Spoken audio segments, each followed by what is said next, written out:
Siit ta tuleb, Alexela korvpalli meistriliiga järjekordne top 5 edetabel. Esimesena sähvatab 8 meetri pealt Mihkel Kirves. Pärnu Sadama ääremängija paneb kohtumises Tallinna Ülikool Kaleviga poolajale efektse punkti. Ei midagi keerulist, võta pall ja pane koos sireeniga sisse.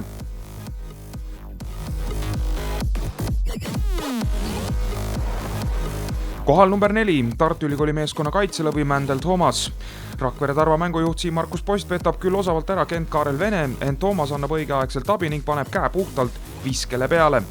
Postile jäävad sel korral vaid tühjad pihud.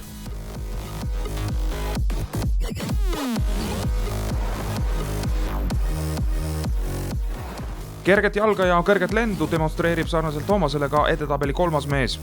Valga Valkamaks ja Mooritsa ääremängija Artur Spritsis tormab kohtumisest TLÜ Kaleviga läbi meestesumma ja vajutab ülevalt alla.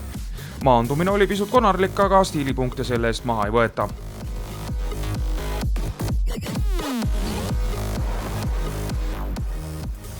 Kaksiklinna meeskond haarab ühe poodiumi koha veel. Ivar Srigurs paistab kohtumises TTÜ-ga silma vahelt lõike ning kiirrünnaku efektse lõpetamisega. Aga kuhu jäi viga, küsib lätlane kohtunike käest. Kuhu jäi? Keegi ei tea.